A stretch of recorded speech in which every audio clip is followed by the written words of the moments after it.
mga bayan, welcome sa ating panibagong update rito po sa South Luzon Expressway Toll Road 4. Ayan, masisilayan natin mga bayan rito sa portion ng papuntang Barangay Kalumpang, no?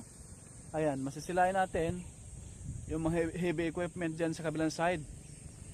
Ayan, wala pang gawa ngayon mga bayan kasi wala pang alas 8. Ayan, dito sa Rilicura naman na kung saan tayo galing, doon sa Barangay Santo Cristo area, no?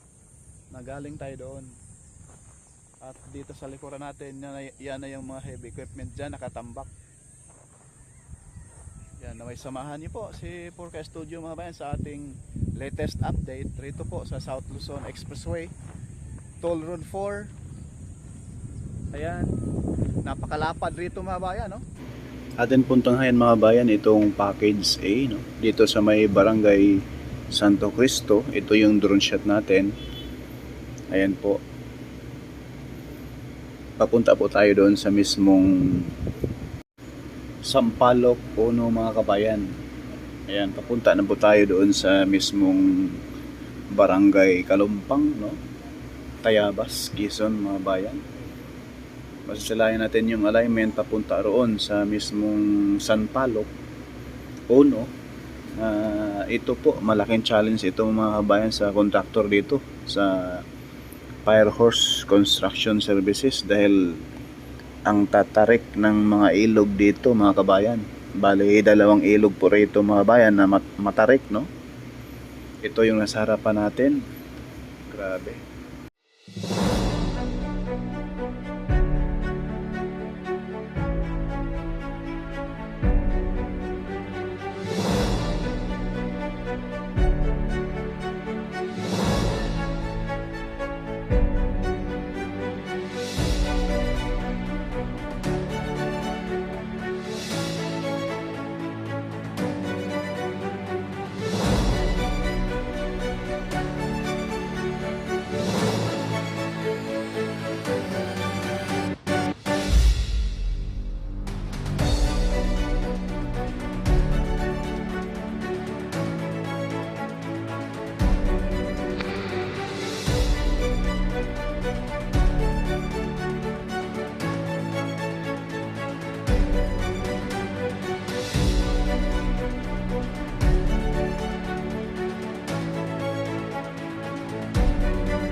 Masilayan natin dito mga bayan yun, nagkalat tayo yung mga heavy equipment dito sa gilid ng ilog na to, no?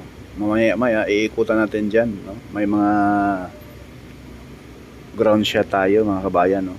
Ating babain yan para makita niyo yung pinaka alignment nito pag nasa baba tayo, no? Kasi kung makita natin dito sa taas mga bayan ay yung tambak ng lupa ay parang kalibil lang siya doon sa mismong lupa, no? Mataas, pero pag nasa ground shot na tayo mga bayan, makita natin na mataas na po yung tambak.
Ngayon po mga bayan, dito na po tayo sa ground shot, no?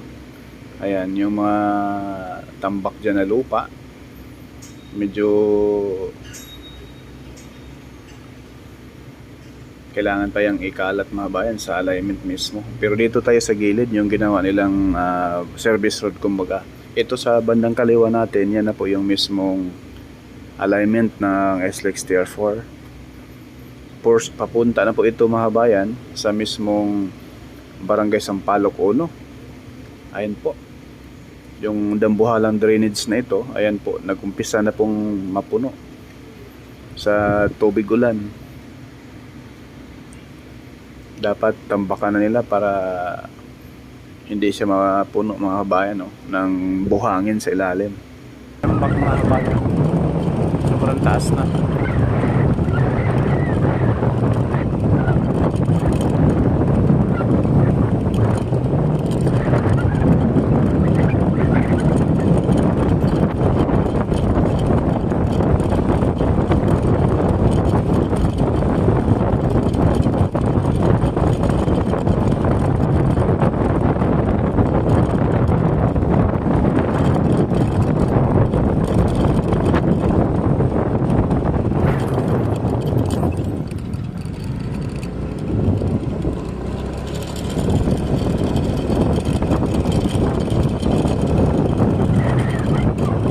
Dito na yung mga heavy equipment dito sa area mga kabayan, no?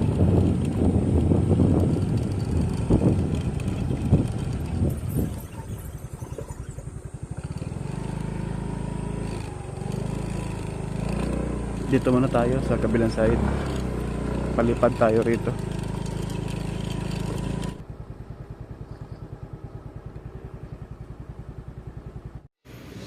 Ditong kaharap sa ating kamera mga bayan ay approaching na po ito sa Barangay Kalumpang, Tayabas, Quezon mga kabayan.